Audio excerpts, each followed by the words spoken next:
Welcome into the Paul Farrington Show. Paul, joined by Robert Ziggy Ziegler up at Harvard University. And Ziggy, today we got a great guest, man. Finally, we're into the Vikings universe with host of Purple Daily, part of the Score North Network, Phil Mackey. Thank you for joining us, Phil. It's about damn time. Can I hit my own buttons? Here, let's see. If it works. Oh, there we go. Okay. Yeah. Okay. Yeah. So applause, everyone. Thank you. Yes, we'll just have confetti right now on the screen after the editing. There'll be confetti, there'll be fireworks, applause, anything you could think of, because you, Phil, are the first Vikings, literally the first Vikings person we've ever had on this show. Wow. I feel honored. I also feel like there's pressure for me to live up to this standard here. So yeah, I guess we'll see if this train wrecks over the next half hour. So I don't know if you know anything about our show from just from over the past few years, but I know Ziggy was telling you we started off as a radio show at Notre Dame when Ziggy and I did it, and we turned it into a podcast. And in 2023, right, Ziggy? 2024 season? 2023, when Jordan Love started to emerge with the Packers, we would put out videos that we weren't trying to do anything beyond just our actual reactions. Like this can't happen again. There's no way that this is happening again with Green Bay getting another Pro Bowl quarterback. And Packers fans just latched onto it. They love seeing us upset. Like the most viewed videos in the history of our show. Here's just the way they begin, Phil. Dear God, no. I hate this. Please not again. I hate what I'm saying. Thanksgiving ruined. It's just... Our show turned into this place where Packers fans could laugh at Vikings fans. Wow. And in some way... Bears fans and Lions fans laugh at us too. Let's not forget. Yeah. We've expanded last year to the Bears and Lions fans now. And it's this sort of torture chamber show where the worse we feel, the better the show performs. And I mean, you are the effort here of trying to turn that around. So we need you. You know what? It is amazing, and I wouldn't put Jordan Love anywhere near yet. He's very good, and I can definitely see in terms of talent, but he's good enough. He's like a top 15 quarterback, maybe top 12, depending on the fact, though, that since 1992 they've only had 3 of those dudes. They go like a decade and a half. We'll get our next one, and for so long, this is the epiphany that I'm having now that. I'm going through some of the beat writer, footage from today. The media got to watch OTAs today for the first time. And so we have the awkward dynamic of Kyler Murray speaking to the media over here. And then JJ McCarthy, and somebody asked JJ McCarthy, what's it like? Is it kind of weird with you guys in the same room? And he goes, I'm awkward. I don't think it's awkward. He sits over on one side, I sit on the other, and it's on the coaches. It's like, all right, that sounds awkward. Yeah, sounds very awkward. But my epiphany is, for so long, I've wanted the Vikings to have what the Packers have had and what the Colts had for a while with Peyton Manning and Andrew Luck and other franchises. You want the franchise quarterback for a decade that can be your flag in the ground, and you go and you compete for championships with your franchise quarterback. And I am now, I think, 180 degrees the opposite, where it's only fitting for the Vikings, who are the most quarterback mercenary centric franchise in the NFL. If they're going to win a Super Bowl, I almost need it to be a random mercenary at this point. and Kyler Murray he's like the next random mercenary. Maybe, I don't know, maybe like Baker Mayfield will be the guy in 2 years. But I think it has to happen where like Carson Wentz steps in week 3 and just like leads the Vikings to a random Super Bowl. And boom, that's how it happens. So what I'm hearing, and I mean I'm there too, the self-manipulation is at an all-time high. that's what I'm hearing. Yeah, everything's fine if Carson Wentz, if he just gets a chance in week 4, just trust it. Yeah, and you mentioned like you checking out videos and photos of OTAs, and we had that awesome Kyler pass to Jordan Addison, right? We saw that immediately. The one that was actually JJ McCarthy circling around. And that was JJ from was that 2 years ago? I'm trying to remember. It was one of the last 2 camps, which opens up like a whole, we ranted about this on, I can't remember if I think it was Purple Daily today. People are so like media illiterate now. Oh, it's so annoying. It's just like, dude, Yahoo Sports picked up that video and aggregated it. Well, it's like Kyler Murray connecting with it's not Kyler Murray. It's not 2026. And yet we all get duped. We're also so starved for football content by now. The draft was a month ago. So if there's any video that comes across that might be exciting, people just immediately salivate over it. I mean, the amount of times I've seen leg kick in the past 24 hours, it's unbelievable. I've never seen it so much in my life. But that's a good place where we want to start is Kyler and JJ. You know, that's pretty much the entire offseason for us. If we're really going to pick one thing to focus on, it'll be that quarterback battle. I know I saw on May 22nd, you had a tweet. Raise your hand if you're still holding on to JJ McCarthy stock. And you have your hand raised. So what I want to ask you is, are you rooting for JJ throughout training camp? Or are you kind of just like, you know, we'll see how this falls? I think, so a couple things. I think it's foolish to bail on a 23-year-old top 10 overall pick. And even like, let's say it was a reach and he should have been drafted, whatever, like a first round caliber pick that showed you in the last 5 games. So 50% of his career sample of 10 games, those last 5 games, there were some major flashes. And yeah, he wasn't playing the Texans defense every week. I get it. It was Washington, Dallas.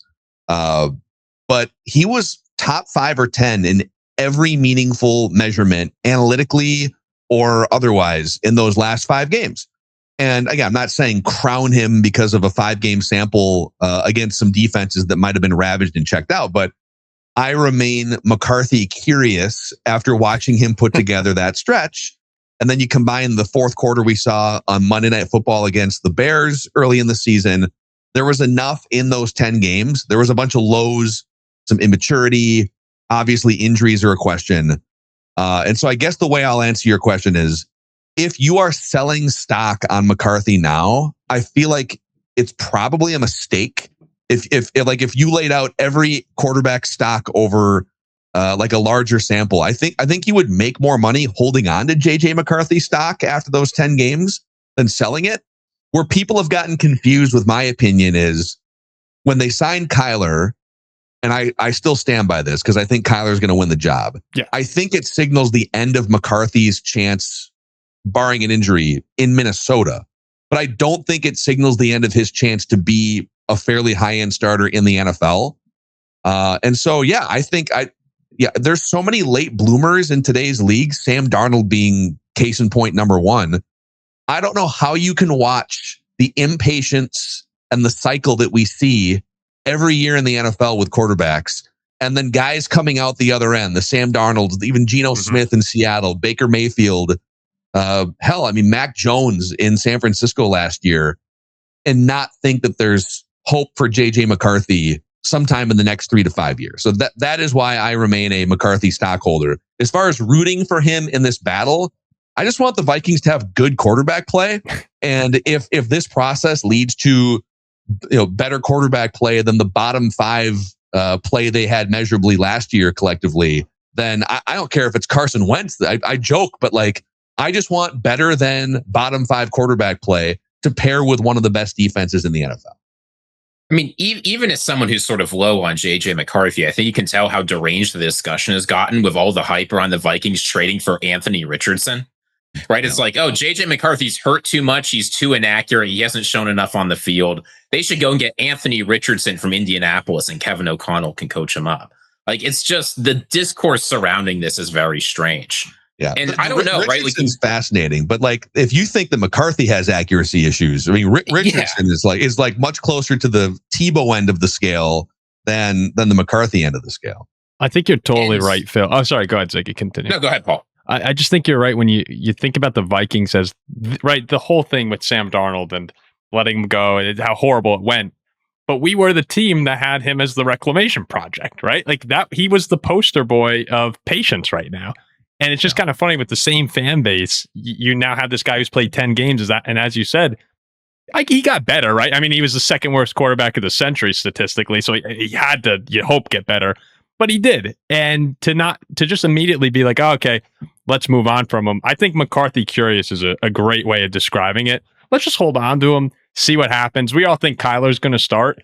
But if Kyler comes out and it blows up in our face, give the guy another shot and we'll see. So I think there's no problem with, and if he beats out Kyler, then, that's a whole nother discussion. But let's just see what he's got. There's no reason to panic and get rid of him after. I saw, I work for a company called The Volume, and John, I don't know if you know John Middlecoff, a 3 and Out podcast. But I've never met John, but I love that podcast. Oh, he's so good. I'm friends with Logan's been a friend for a few years too. So I love the work that you guys do at The Volume. Oh, you know Logan? That's Logan, big Viking fan. The amount of texts we've had on game day where it's just, I'm trying to pull him out of the pit of despair.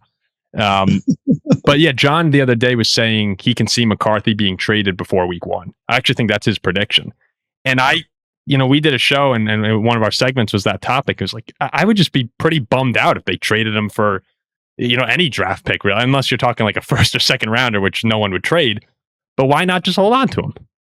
Yeah, I mean, like the risk and again, I think Kyler Murray is a better than 50% chance to win this job, for a few different reasons. Like, reason number one being, he could have signed with any number of like 4, 5, or 6 teams for the $1.3 million because the Cardinals were picking up the tab on like $35 million of his salary. Yeah. And so you're telling me Kyler took one meeting and it was with the Vikings, and they had some other calls maybe set up, and he winds up just like not taking those calls because whatever they talked about with the Vikings for those 10 hours was enough for him to sign for $1.3 million. Do you think that they really told Kyler Murray, hey, this is going to be a 50-50 battle and you're going to have to, we like you, but you're going to have to grind it out against JJ McCarthy and may the best man win? Like, if they tell him that, doesn't he take a meeting with the Steelers or take a meeting with the Colts? Mm-hmm. So if you kind of piece together, if you do the investigative thinking on this, they almost certainly told him, dude, this is your job. Obviously, we're gonna put some guys in that room that have some experience and have some talent, but this is your job to lose. Don't screw it up, but you have a chance to work with Justin Jefferson, Jordan Addison, et cetera. So I feel like it's leaning that direction. But the problem is, if you go with Kyler and he plays really well this season, he is an unrestricted free agent. So let's say you get him back to that top 10 or top 12 level, and here we go again. Unrestricted free agency. That we're literally talking about $50 to $60 million a year average annual value if he plays at that level and an open bidding war ensues. I'd rather have that problem though than the problem we have now, which is we're just trying to get any quarterback in that can give us functional play. Like, if Kyler can play at that top 10 level and recover his stock, surely that means the Minnesota Vikings won a playoff game, right? Like, with Kyler playing really well with this offense, with the Brian Flores defense, there's a high ceiling if Kyler can actually play at that level. I will take that problem all day over looking at the 2027 quarterbacks and saying, hey, this is a deep class. If we only win 5 games next year, there could be someone there for us. Well, what do you guys think is the ceiling for this season? If you're trying to be realistic, Phil, I feel like you're about to. I have a take. Okay. Sure. No, go ahead. Here we go. There is a non-zero chance that they win the Super Bowl. I agree with you. I don't know, but right? I mean, why do we do this to ourselves? There is a 0% chance the Jets win the Super Bowl, the Browns, the Dolphins who are paying more to say goodbye to Tua in cap money this year than the rest of their team. Let's bring in 20 undrafted free agents. You're all starters. So have fun, you guys. The Vikings have had a top 5-ish defense each of the last 2 years. So if we were to go through like, what do you need to win a Super Bowl? And the majority of the time, you need a badass defense. So I'll survey the room here, you guys. Yeah. Do the Vikings? I think Harrison Smith might come back. I think he's coming. The whole time I felt he's going to come back. And they loaded up on young interior defensive linemen. We'll see about their edge rusher depth. It's not a perfect defense, but do you guys feel like their defense is good enough to win multiple playoff games? Yeah. And now there's some questions, right? We need to see if the tackles work out, and you're hoping Dallas Turner takes the jump. I still have my questions in the secondary. So like there's a bunch of ifs I have, but I do think that just losing Jonathan Grenard won't blow up the whole defense, because I do think Harrison's coming back. And if that's the case, then with Brian Flores, you have to think that it's going to be one of the better units in the league. Yeah, like you could see them having the 4th or 6th best defense in the NFL, yes. like points per game or yards. And it's okay. That puts you in you know what it does? it gets you to 9 wins in a season where you have garbage quarterback play, which is what happened last year. So, okay, what about like weapons and skill position guys? I think they have one of the 3 best wide receiver rooms in the NFL now with Juwan Jennings. They've got interesting, heavier personnel package guys like Josh Oliver, Max Bredesen, the H-back from Michigan, the foxhole guy, J.J. McCarthy coined him. Like, they've got really interesting weapons. We'll see about Darrisaw's health and Brian O'Neill. But if you were to take this Vikings team with the defense we think it's going to be, the weapons, and if I could guarantee you 10th best quarterback in the NFL steps in and drives, not even like Patrick Mahomes or Josh Allen, but I could guarantee you that's probably not even Darnold. You know, Darnold was what, like 5, 6, 7 in 2024. So like even a little worse than Darnold, right? Yeah.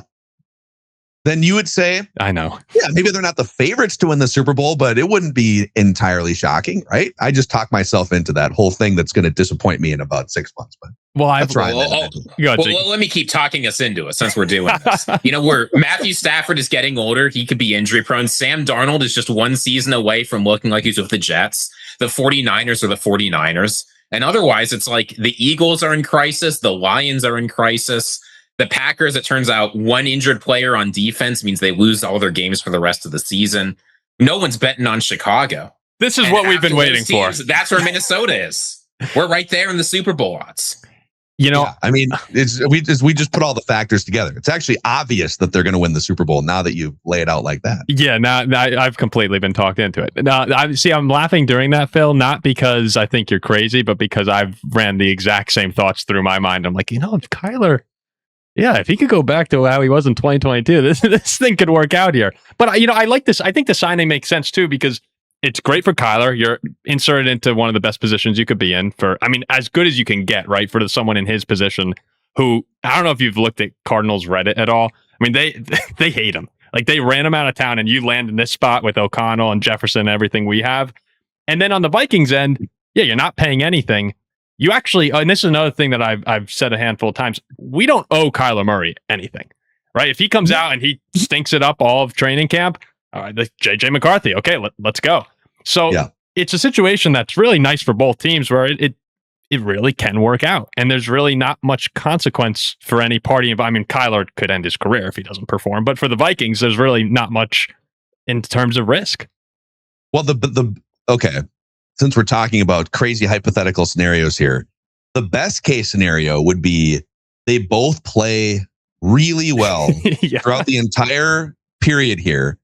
And McCarthy, his mechanics are dialed. He's a little more mature. He's got some touch, and Kyler Murray is playing really, really well, but just gets beat by the version of JJ McCarthy that everyone was hoping for. And a team gets a little desperate, and you get to run back the Sam Bradford trade in reverse from back in 10 years ago, and you have a franchise quarterback in JJ McCarthy. And you pick up a first-round pick from a desperate team, trading Kyler Murray before week 1.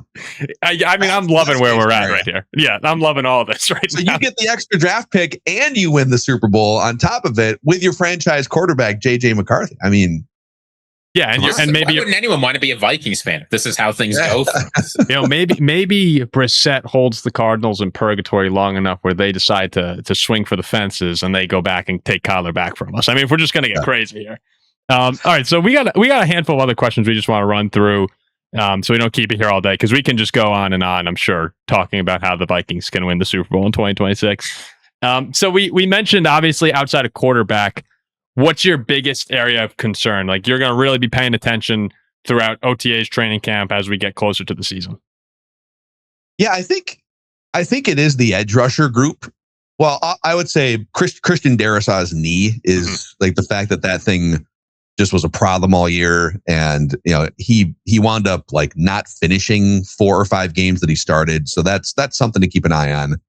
I feel like 2 years removed, he should be in a better place. But that edge rusher room, Grenard's a really good player. Now, Grenard, he only had 1 season, even going back to his days in Houston, where he played like a full allotment of defensive snaps. So he's not the 900 or 1,000 snap guy that some of the other high-end edge rushers are. but he's one of their best defensive players. It was the right move, in my opinion, to sell high on him to pick up some capital. So I'm cool with the trade. You're okay with it? But I mean, do I wish that they would have found a way to, I don't know, get like a late first? But he's not a high volume snap guy outside of 1 year. So I wish it wasn't Philly, but I get where you're coming from. Yeah, it wasn't the perfect trade. I won't fight you on the Philly thing. But my biggest question remaining is, you got Dallas Turner, and you are now banking on him taking the step forward that he was showing flashes of in the second half of the year. Van Ginkel's had some injury stuff. He's on the wrong side of 30. And after those two guys, everybody else in the edge rusher room is an undrafted free agent, either from 2026, 25, or 24. I think they like Chaz Chambliss, and he was pretty versatile in college at Georgia, I believe. But who steps up either in the place of an injury or just for like a second wave, because they do rotate guys? Do they have something up their sleeve? Is Jake Galday, the second round pick, going to slide over to rush off the edge once in a while? I could see Tyrone Ingram-Dawkins with his big lanky frame maybe playing on the outside, but it's a little odd that they haven't done more to boost the depth at that position, knowing that they were going to trade Grenard probably as early as like February. So I think that would be my biggest question right now. Yeah, it's kind of crazy how quickly that unit went from one that you feel so strongly about to, if Dallas Turner doesn't take that leap. And, we're just coming off a guy in the same draft class where we were expecting JJ to take the leap and he didn't. You kind of gets a little iffy if he doesn't, like you said. So I think there's a bunch of places you can look to. You can even go into this. The secondary always concerns me. I actually feel pretty good about the cornerback group right now. But I feel like in Minnesota, it's just been years and years where going into the year, we're like, okay, it should be all right. And you get an injury or two and it turns into a disaster. Yeah, the cornerback thing, Flores is weird because sometimes he has an idea in his head that you don't get to see until the regular season. Like last year, all of us were wondering, Jeff Okudah as the third cornerback? Is that really? So they thought they were going to sort of Sam Darnoldify, Jeff Okudah on the defensive side. But the real plan was, we'll dabble in Jeff Okudah, but we're only going to use two cornerbacks pretty much for the entire year. They ran the risk of some health stuff derailed it, but they played three safeties all year. And they only had two cornerbacks on the field. So with the edge rushing unit, it's like maybe Flores has a plan to generate pressure with just using fewer edge rushers. He's got his interior guys now. He's got the young guys. He's got Jalen Redmond, some help. So you can never, like, Flores is always cooking up something different than maybe what we think from the outside looking in. Go ahead, Z. I know you wanted to ask about rookies. So you're talking about Brian Flores, you're talking about guys cooking. You just mentioned Big Orange, Caleb Banks, and Jake Galday sort of indirectly. But if you had to guess right now, it's easy to say the first round pick, but I'm not so sure. Which rookie do you think is going to have the biggest impact for the Vikings this year? Can I say undrafted free agent punter Brett Thorson from Australia? He's on the table. Absolutely can. I love punters, man. If he can hold. I mean, that's the thing. I think he's never been a holder, it sounds like. And that's going to be, you got one of the best kickers in the league. I legitimately am intrigued by him. Hopefully they won't have to punt a whole lot with, the loaded offense we just talked about a few minutes ago. Yeah. The Super Bowl bound offense. I would say the first three picks are obvious candidates. Caleb Banks, it sounds like his foot is healed and he is going to kind of ramp back up in training camp. And if he's healthy, he's a top 10 or 15 talent that slid because of the injury risk. But I would say I'm really intrigued by the Miami safety, Jacoby Thomas. If Harrison Smith doesn't come back, there's an opportunity there for really everyone to kind of reclaim or claim a spot at the end of the secondary. And he was one of the best blitzing safeties in the country at Miami his last year. And when he was targeted, again, it's a little nebulous to like use safety targets or even linebacker targets. But when he was targeted, opposing quarterbacks had a 55.8 passer rating against. Now, he was not nearly that player at Middle Tennessee and then Tennessee. He was a late bloomer, which is why he fell into the third round. But he just feels like a Brian Flores player. I love his demeanor too. Move forward. Yeah, just like feels like a smart, high football IQ guy. A little nasty. Yeah, little like flair to his game too, taunting players as he's housing a pick six, like waving the ball in their face. I don't know. I feel like our defense can use that though. We need one of those guys with a bit of an edge to him. I feel like I'm trying to think who would be like the nastiest guy on our defense right now. They seem like generally pretty nice dudes. Yeah, we need someone who might Ndamukong Suh style step on the side of your helmet while you're trying to get up. Okay, so we got a couple more things. We'll go through them quick. This is the part of the show that I'm sorry that I'm bringing this up, Phil, but I was just too curious. I saw an Instagram reel the other day. It was some girl, and she had like her top 5 most miserable Vikings moments on Instagram, and everyone was flooding the comments, sharing theirs. It's like, what are my top 5? I wonder what Phil Mackey's top 5 most miserable Viking moments are. And our fan base will love listening to this, given that it's Packers, Lions, and Bears fans. But since we're going to win the Super Bowl this year, and we'll get through, we'll everything will be forgiven. As it stands right now, if you could go 5-1, that's great. If it's just 5 moments, that's okay. The top 5 most painful Phil Mackey Viking moments. Yeah. Well, the only time I truly shed tears was as a 12 or 13-year-old after the 1998 NFC Championship game. So I had no idea that type of sports pain was possible because I didn't think that team was capable of losing. And that team was steamrolling everybody. It was the highest scoring offense in NFL history.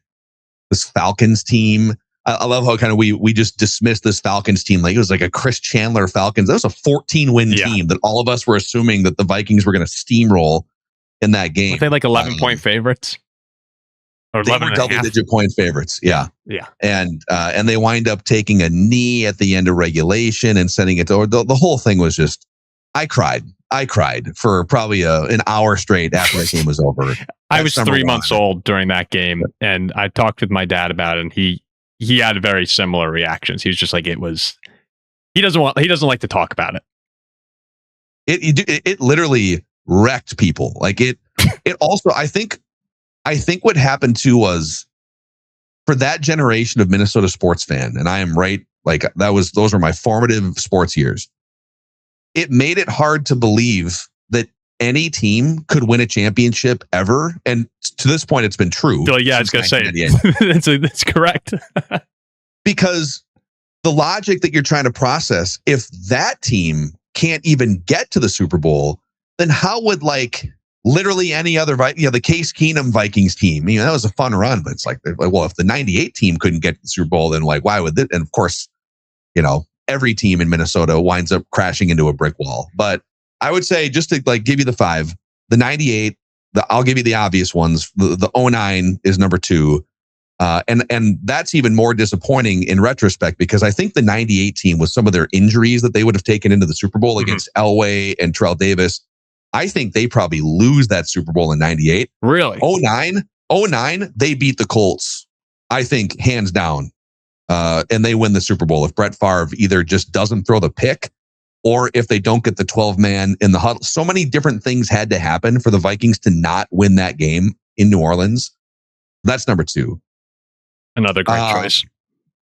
I would say starting the 2003 season, I believe it was 6-0, and then losing to the lowly Cardinals and Josh McCown throwing a pass to Nate Poole in the back of the end zone with Paul Allen yelling, "Get back, guys! Get back!" Yeah. The Cardinals have knocked the Vikings out of the playoffs. That's a sneaky one because it was a slow drip from 6-0 to that game, and they'll win that game at least, and they can regroup. No, and then they lose that game, and it's cooked. You got 2 more. You got a lot of great options on the table. Yeah, those are the 3 really obvious ones.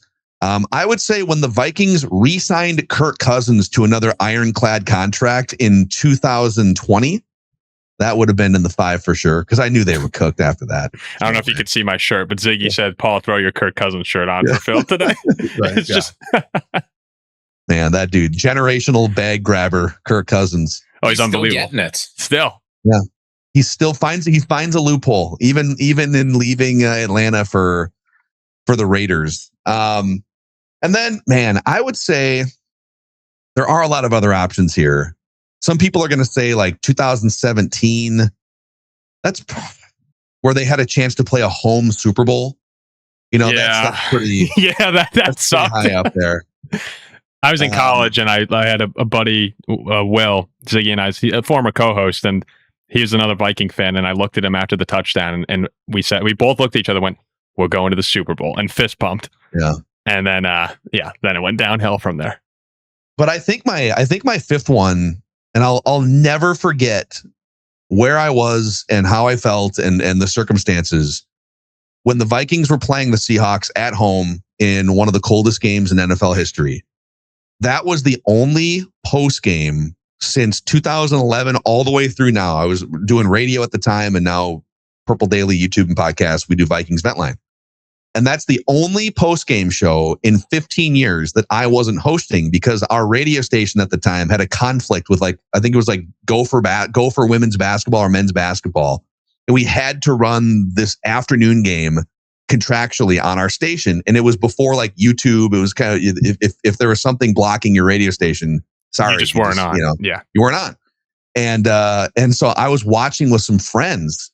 And everybody was high-fiving and celebrating as they were walking out to kick the 27-yarder. And it was like, pick your favorite haunted horror movie. I had a wave come over me as 10 or 12 people are high-fiving.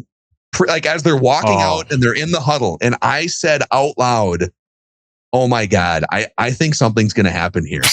And then everyone's like, dude. You had an epiphany. All right, LeBron. I was like, I think something's going to happen here. And he hooks that kick. And we had a producer back at the studio who was texting us during the basketball game. 200 people tried to call in to vent about this game. And you guys, now they're mad at you guys for not being on the air. But that was and I think the path to the Super Bowl, because I think that was the year that the Panthers. Yeah. Cardinals played the Panthers, and we had been in Arizona when all the guys were out on Sunday Night Football, I think, and we had a really good game. We lost, but we were getting hot at the right time. Yeah, so it was a reasonable path forward to make a run there, but it was just squashed in its tracks by Blair Walsh kicking wide left. My father, we had a lot of people over watching the game, and my father went upstairs and turned it on because he was getting too excited. He said he had to cool down he was getting too pumped. And I guess there was a 3-second delay on the TV upstairs. And as they're lining up for the kick, he said he just heard blood curdling nose from the basement. And he just looked at the TV. He was like, uh-oh. And then, then the nightmare. But all right, I think those are all really good. Yeah, I went New Orleans 1 for me because that was my Falcons game. I was 10 years old, cried that night. It was horrible. I had Philly in there, though that not the same pain. The Darnold implosion actually might make it onto mine. Just the way it all played out over the 2 Rams weeks. One or I combined it. General. Okay. I combined it. The Rams and the Lions, just if they're the 1 seed that season, who knows where we are now, right? If you keep Darnold.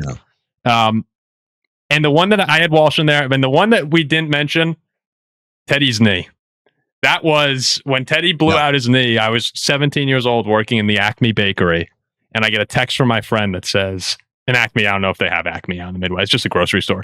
And I get a text from my buddy. It's like, Teddy blew out his knee. Looks really bad. LMFAO. And I was like, what? So I go and I look, and I was tearing up packaging chocolate chip cookies in the break room. Yeah. And but yeah, we could go on and on about this. But all right, Phil, we don't want to take up too much of your time. Final question. NFC North prediction for 2026. Who do you have winning the division? And it's fine to say. It's fine to say us. I think it's, again, process of elimination here, of course.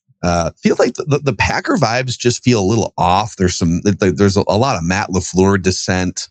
Not Josh Jacobs now with the domestic dispute. I'm going to put the Packers over here in timeout and say they're not winning the division. Maybe they're still competitive, win 9 games, whatever. Detroit has one of the easiest schedules in the league. So that has to be taken into account. But they also took a step back. They lost important coordinators, before last season.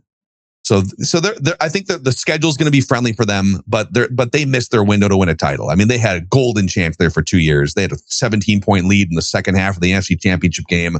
That was it. They were the 1 seed, and that was their window, and they missed it.